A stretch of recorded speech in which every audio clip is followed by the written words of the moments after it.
Welcome to the temple. Welcome to the temple. What, are we rolling, yeah? Yeah. Welcome to the temple. Suck it.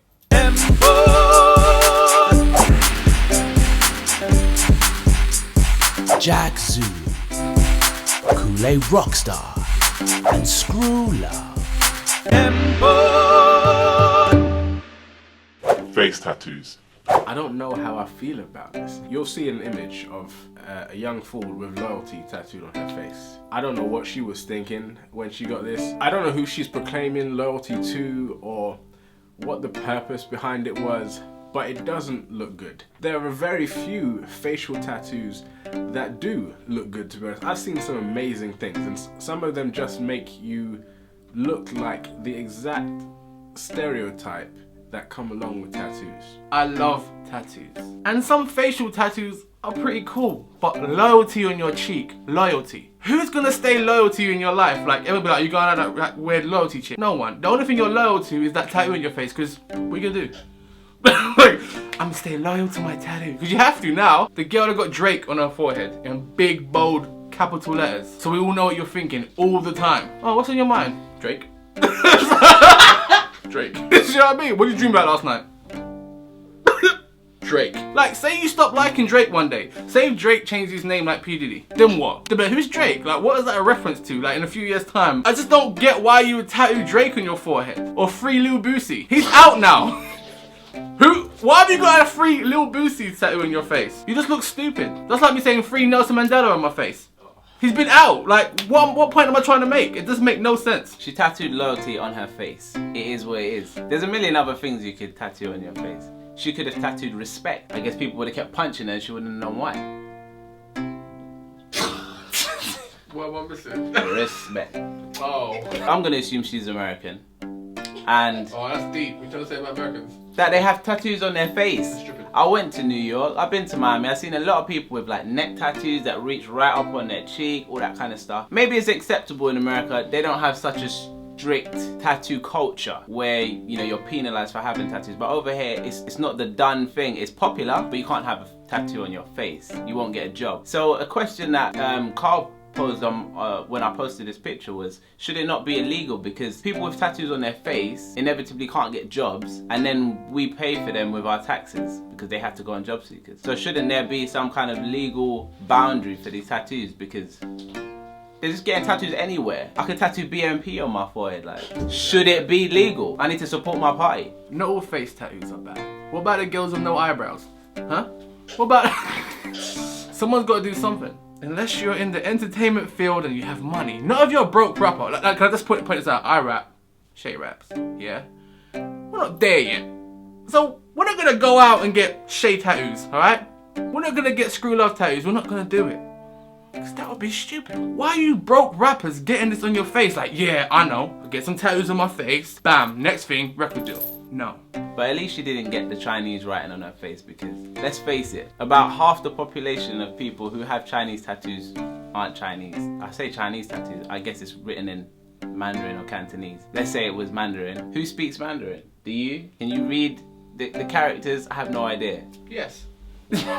So no one even knows what their tattoo is. At least she got loyalty written in plain English for everyone to see and understand how stupid she is. This is how stupid I am. Loyalty, like, who are you being loyal to? You should have got tattooed in pen that can rub off wisdom. How about that? I will get that tattoo just to show you what time it is and what time it is not. And who is her man? He messed her up for real. Like, that is not a tattoo, that's a scar. She is showing you how she's been burned in this life. Here's what I suggest though. Some of you people need to get smiles tattooed on your face because you forgot how to smile. You know what I'm talking about, those miserable types. You need face tattoos to do something. Because I'm sick of like coming out my house and you go. I'm not involved with that, man. Tattoo something on your face, perk it up a little bit because it's too much for me. Get temple tattoos. If you're true to this culture, get temple tattoos right there. 3 M's. Temple. Malaysian Air Miles. Cameraman, are we rolling? Oh, okay. So there's this plane that's missing. Sorry, I can't be so bad. So a plane in Malaysia. When did it? Wait, it's totally disappeared. So How in the blue hell does an aeroplane go missing? A whole plane. A Boeing 777, no less. That's not a small plane. What is it? Air Malaysia Flight 30... What? 370. Air Malaysia, that's Air Malaysia, right? Is it Malaysian Airlines or Air Malaysia? Malaysia Airlines Flight 370. A whole airplane filled with over 200 people. I forget the exact number. Was it 290? 239. 239 people just gone. Just like they never existed. I mean, what the hell? Are J.J. Abrams and Jeffrey Lieber writing life now? Is that what's happened? I know in 2015 we've got Heroes Reborn, but has Lost started again right now? I bet Tommy Lee Jones never saw this coming. Vanishing point. Jodie Foster couldn't tell me the flight plan. I'm sure plenty black girls were happy that Denzel was not on that flight. Were Jermaine and Brett the pilots? Jermaine, who was the navigator? I'm glad Kevin Hart and Ice Cube didn't ride along. Nearly 300 passengers have gone missing. Lost in translation. That awkward moment when a plane goes missing. Stolen by the plane thief. To be frank, that flight was sabotaged. This is the art of steal. Dude, where's my plane? Crouching tiger, the tiger on the loose, that's hidden, that's evading all the, and then hidden dragon. A dragon, plane, boom. Da Vinci Code. Planes out there playing Catch Me If You Can while people are still in the terminal. Are they all castaways? Somebody needs to make an executive decision. For all we know, there are snakes on the plane and these people are still alive somewhere. And well, it's just about to be a never-ending story. Atreyu! So Screw is on timeout because he said some very bad things about Oscar and he still feels bad. Let me just put this situation to you really quick. So you have 239 Malaysians, let's assume they're all Malaysian, on a plane. The year is 2014. People have iPhones, people have Samsung Galaxies and Notes and all these other modern technological devices. Why is it that no one has, I can't think of a Malaysian name, Auntie Malaysia's phone number so we can just give her a ring? Why has she not logged in on Facebook and set her location to Lost? Checked in. Why hasn't she checked in at Lost? Where are these people? I'm not even concerned about the plane. Where are the people? Because every single one of them would have had, and you know when you're on a flight and they say, please turn your mobile phones, no one turns their phone off. No. Did you turn your phone off? I did. Oh, it was the newbie. No one turns it, you might put it on airplane mode at best. But as soon as you're ready to access something, you just, I want to upload a cloud pic. Phone goes straight back on. Bam. Cloud. Maybe that's what happened. Maybe Malaysia Air couldn't handle it. And everyone was trying to Instagram the flight because something was popping off. And this is what happens. This is what happens. You start Instagram your flight, the flight's gone. With you still on it. This is why they say don't log onto your electronic devices. Because if you're on the internet and suddenly your connection just goes offline. I am the voice of reason this week. Me. I mean, I hope that the plane is found. I hope that everyone's safe. And everyone comes back and realizes their partner's got new boyfriends, have moved on and stuff. I hope that happens. How can we make jokes? How? A plane is missing. Plane. There were people in that plane. Human beings. Whoa. I don't know how I can go missing with the black box, you know. I don't know how people don't know where these people are on this plane. I don't know what to say at this point. It's like, oh my gosh. Like, I was gonna say that we should get, if we just tag Dominic's name, I won't do it because, oh no, people would have found this plane by now, boy. School pictures of everyone on the plane. They would have found this plane by now, boy, because, boy, I'm gonna say one joke and I'm gonna leave it. This is what happens when Wally/Waldo, of you Americans, jumps on the plane. How are we supposed to find him? We're in that, how? For a bunch of Malaysians. This is, how are we supposed to spot him in a group of Malaysians? Malaysian Wally. So no one took selfies on the plane. Selfies it's because, you know what it is? It's because it sounds like a film. It's because Malaysians have small cockpits. I mean, cockpits, not cockpits. It's because Malaysians have small cockpits. I keep saying cockpits because that's what I said. It's because Malaysians have small cockpits. Thank you. Wow. Whoa. I don't want to make any more jokes about being a wingman or any of that. The fact is, I hope they all come back home safely, and the temple hopes they come home safely. Because if we put this episode out, and in a week's time they crash into some orphanage, we're gonna look like bad guys. All I can imagine is that somewhere a plane has gone down, and Cypher and Katai Rage are trying to get the beacon up to the top of the mountain. I feel like somebody turned on UAV jammer, and that's why they can't detect the plane. This situation with Malaysia Airlines and this plane sounds like the creative works of Sophia Stewart.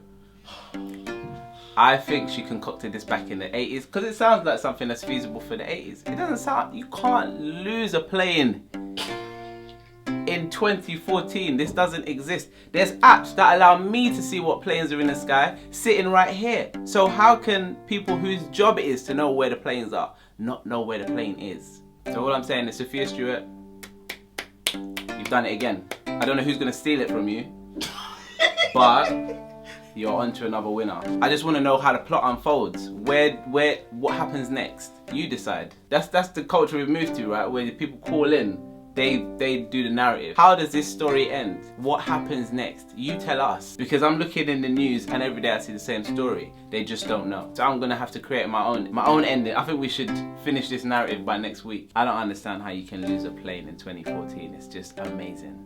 You can barely lose a phone. Like, look at the size of the phone and then look at the size of this plane. And this week's sacrifice, the unsettled settlement. Miami resident Patrick Snay had just settled a court case which granted him $80,000. The basis for this case was, it was an age discrimination case with his former employer. He had won the case, and the only stipulation that existed was that his former employer wished for none of the details to be revealed. They didn't want him talking about it with anybody, and this stuff getting out in the news, you know, bad publicity, all that kind of stuff. They settled, everything was done. Dana Snay, Patrick's daughter, took it upon herself to let Facebook ruin their lives. Dana thought it was a good idea to put her status as the following. Mama and Papa Snay won the case against Gulliver. Gulliver is now officially paying for my vacation to Europe this summer. Suck it. That one status invalidated the entire case. $80,000 gone. And I know Patrick would like to kill that child, but obviously he can't. So we're gonna sacrifice that child. I like how confident she was, like, suck it! Suck it! Suck it. And what do? You cost your parents 80 grand. You're not going to Europe this summer. You might never get to Europe. We ain't gonna see you walking the streets over here. We're not, because you had to fast yourself up. Why did people do that anyway? What you did was the equivalent of people, you know, when they get like a new watch and a chain and a new phone, and they take a picture of all their stuff in one go, like, look what I've got. I mean, you should get a tattoo on your face that says, suck it, or I'm not going to Europe this year. I'm not going to Disneyland Paris. I'm not gonna be there. You were so close, but actually, you didn't get to go on that trip to Europe. You didn't get that 80,000, so you can't get the PlayStation 4 and the Xbox One and the family trip to Europe and all the lovely things that you thought you was gonna get. Instead, your dad had to economize now. He said, I am going on holiday next year, and I am taking the family. And where did he decide to go? Malaysia. And now everyone's on Facebook, like, where's Dana? If you search in the thing, you search in the search bar Dana, nothing comes up. She's just missing from Facebook now. Oh. If you look at all the pictures that used to be group shots and selfies, Dana's not there. Dana's missing. The worst part about it is, the money wasn't yours. You're talking about, you're basically out there flossing, talking about how you got 80 grand. You didn't have anything. Your parents had that money. Hell, your dad had that money. You didn't have a damn thing, but you managed to make sure that nobody in that family saw any parts of that. I wouldn't be surprised if you turn up missing. Just here to gay. Whoa. Here to gay. Let me tell you, fellas. You said every weekend, I'm here to gay, guys. Just here today, gone tomorrow.